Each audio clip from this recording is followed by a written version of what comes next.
20h, 21h, c'est Storytelling en direct sur Fréquence ESJ. Ces derniers jours, on entend beaucoup parler du Royaume-Uni à cause du décès bien sûr du duc d'Édimbourg. Alors pour rendre hommage au prince Philippe, beaucoup de Britanniques sont allés déposer des fleurs devant le palais de Buckingham Palace. Et c'est justement de cet endroit que s'inspire votre première vente improbable de la soirée, Théo Grévin. En cause, un salarié du palais qui pensait pouvoir faire un peu comme chez lui.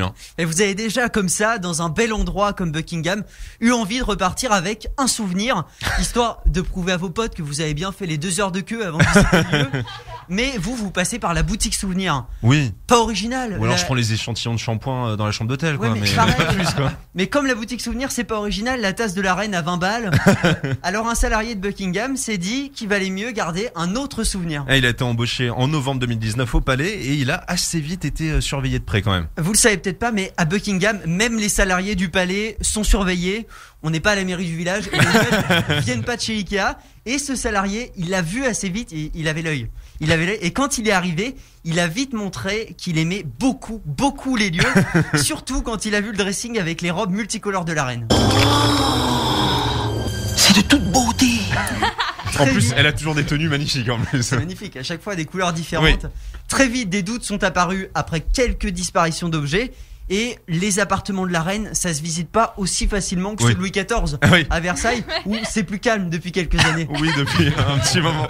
Et près de 80 objets volés en tout quand même. Alors, en début d'année 2020, ça commençait à se voir quand même qu'il manquait des choses. Et le salarié est vite passé aux aveux. Ça commençait à se voir, même si il y avait pas non plus un manque de déco. La reine, elle a beau être reine, elle est comme toutes les vieilles, elle garde tout. On sait jamais, au cas où une casserole des années 80 pouvait servir en cas de pénurie mondiale de casseroles.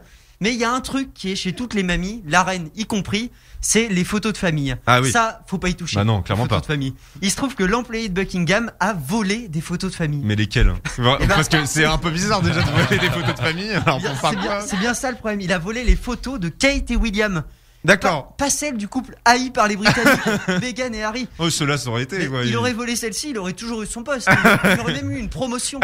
Et l'autre problème, c'est qu'il vendait tous ces objets sur eBay sans trop s'inquiéter non plus, quoi. Tranquille, comme vous revendez votre PS4. Quoi. Il a mis en vente un album photo du banquet royal donné lors d'une visite officielle de Donald Trump ou un pyjama en soie de la reine. Ah aussi. bah. Oh, oui, sympa. Non, je sais pas s'il m'irait, mais.